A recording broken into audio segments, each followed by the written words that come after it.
Devo dances. We used to dance that way back in the cafeteria in junior high. You need to YouTube some Devo. You will find a very good example of why geeky white men should stay way clear of the dance floor. We're recording. What? We're recording. Oh. Well, speaking of geeky white men, my name is Shane Hamlin, and the voice behind the vlog is my lovely wife, Sophie. Say hello. Hello. And we would like to welcome you to the Dallas Games Marathon video series. A series in which we will be delving into the wide, wide world of the board game enthusiast. But this is the very first episode though, so for those of you who didn't recognize any of the board games dancing to Devo, we'll take it easy on you. But you have a lot to catch up on because there are so many awesome board games out there that you've probably never heard of. Games that are being played right now here at the Dallas Games Marathon. So what are we doing, chit-chatting out here? Let's go in and check it out.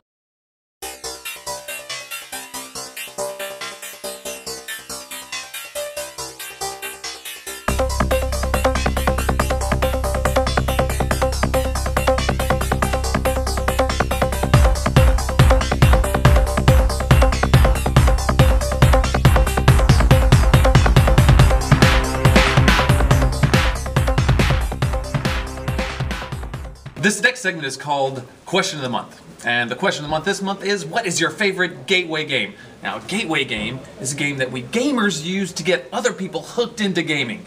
So if you're new to gaming, these are the games that you want to play. I would say Ticket to Ride because it's got so few rules. It's very, very easy to teach. Yeah. And Annie has trouble following rules.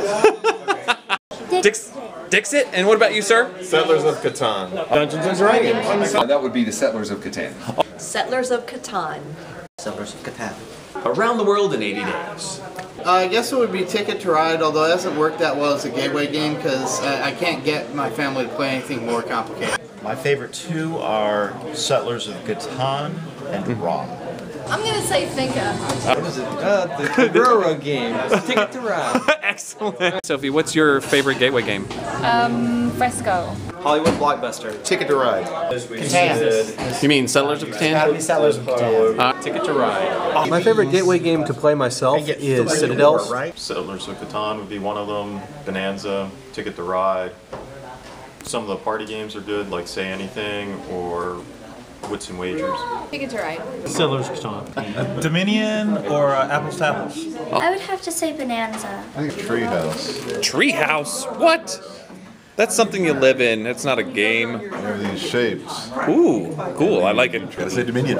Stone Age. Probably Ticket to Ride or Thurn and Taxes for set gathering, Dominion for deck building, and for worker placement, Vasco da Gama.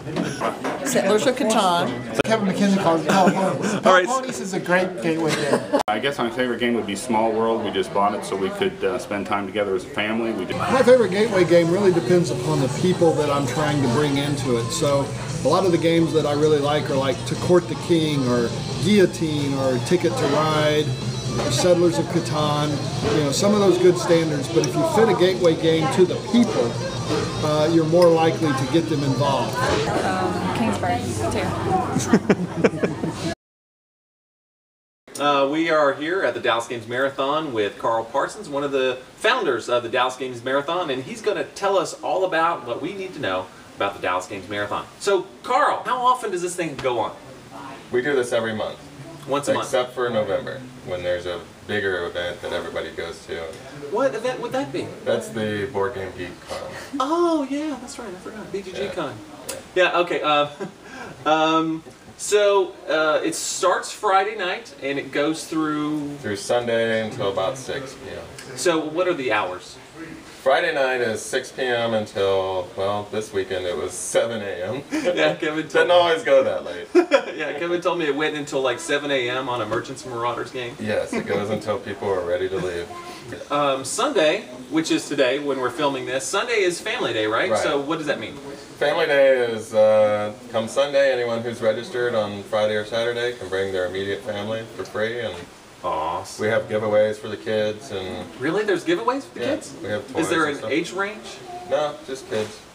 You know. Like, I'm a kid. Well, yeah, we try not to do grown-up kids, but okay. All right, so okay, how much does the DGM cost? It's It's $15 at the door. We do a pre-registration for $10. And that covers snacks, that covers free use of the game library. The whole weekend we give away games.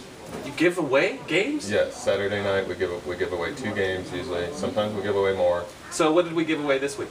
We gave away Mercator and Space Hulk, Death Angel, the card game. You have a library, but can I bring my own games? Sure. And go ahead. We have a lender's table. If you want to share it with people, you put it there and it's available to people to use at the event. Awesome. Or you can just keep it to yourself and use it and play it yourself. But most people like to do that. They're pretty picky about their games, and understandably. Yeah, I brought my games in and just threw them on the table because it was convenient. Sure. Hey, like buy games here? Sure. We have a flea market. We call it a flea market right now. It's a shelf at the registration desk. You can bring your games, put an envelope there with your name, what game, and how much, and people, if they want to buy it, they can put their money in, give it to the registration table so they don't have to hunt you down. If I wanted to register, how would I do that? You can go on the website for pre-registration, which is DallasGamesMarathons.com.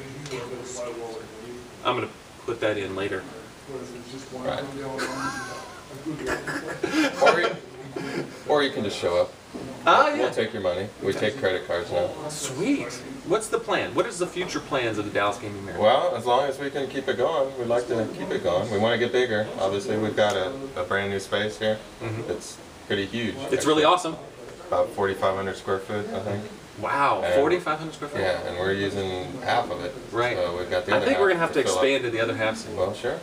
There's no carpet in there yet. But from popular vote last night, that didn't seem to matter. So spread the word, you know. Yeah. We're trying to make this as big as we can get it. All right. We want to fill this place up. So. Heck yeah, let's make it happen. Everybody seems to have a good time, so come on out. All right. This next segment is called Game Shots, where we'll be taking shots of all the games being played here at the DGM.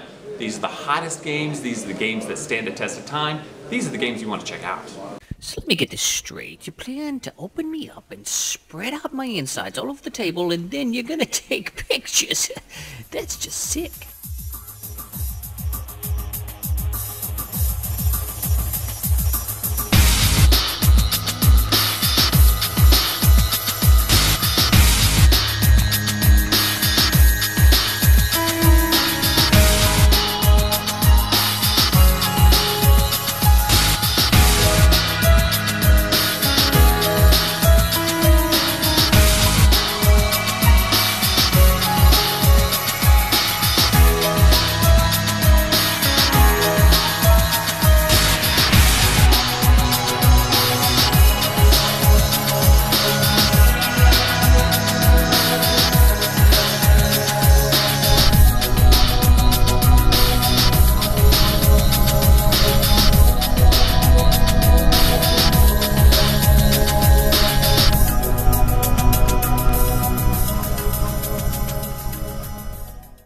In our quick review segment this month, we will be reviewing the game Navagador. Designed by Max Gertz and released at the end of 2010, Navagador is a game in which the players take control of spice dynasties in Portugal during the colonial era. It's a light to middleweight Euro-style game, making it a good choice if you're wanting to introduce non-gamers to this style of game. It supports 2 to 5 players, with 3 or 4 players being the sweet spot. The game will take 15 minutes for setup and rules explanations and will last approximately 90 minutes.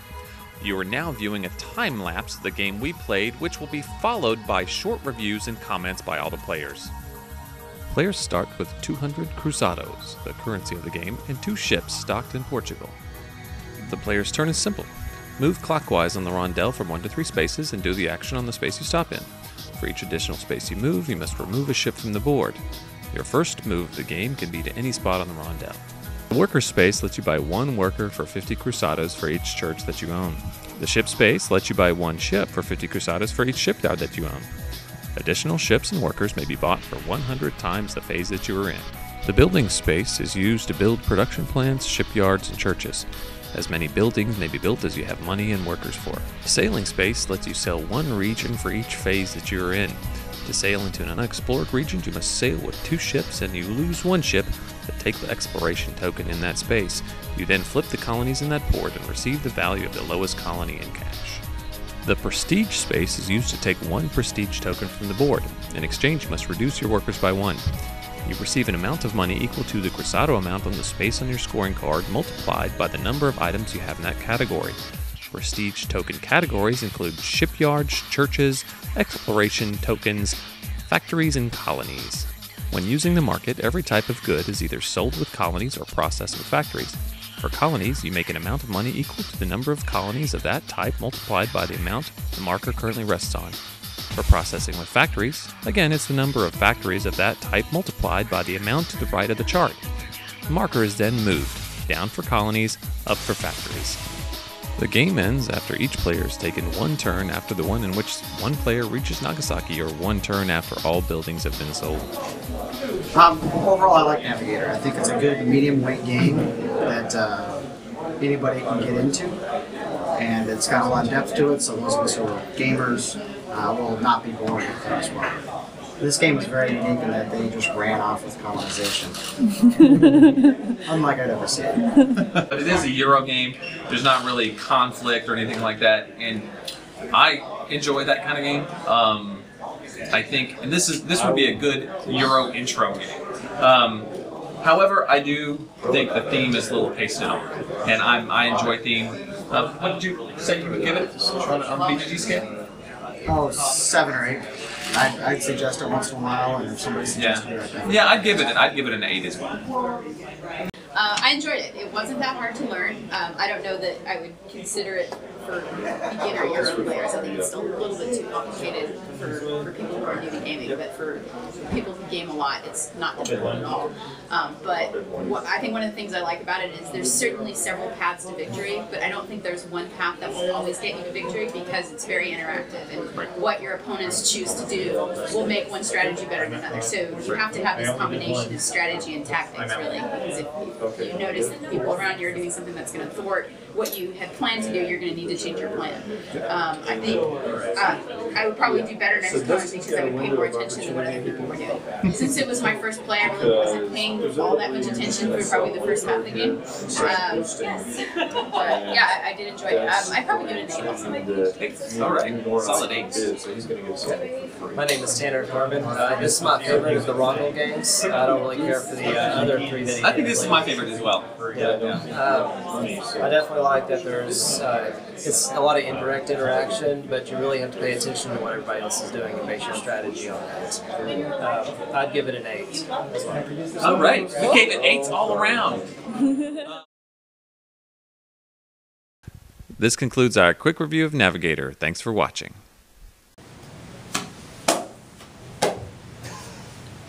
Thanks for coming along for the ride. That's all for this episode. As you can see, the board gaming hobby covers lots of territory. Everything from card games, Yomi is really awesome by the way, to family games, to party games, to strategy games, to miniatures games, to role-playing games, to everything in between games. And we're going to do our best to cover it all. We'll try to be as informative as possible for those of you who are firmly entrenched in the hobby, yet try to keep you newbies from running away screaming in terror. And for those of you who are sitting on the fence, think about this. We spend more time plugged in to the internet and popular media, television, than we do our own families. So do yourself a favor. Step away from the computer, turn off the television, grab your family and friends, and go sit down at the table and play a game. You'll be glad you did. And that's all for this episode. So we'll see you again next month for episode 2 at the March Dallas Games Marathon. I build a sieve without any blunders, and miles above that game 7 wonders. Some people say that I'm too fiddly. To those I say, you don't know diddly.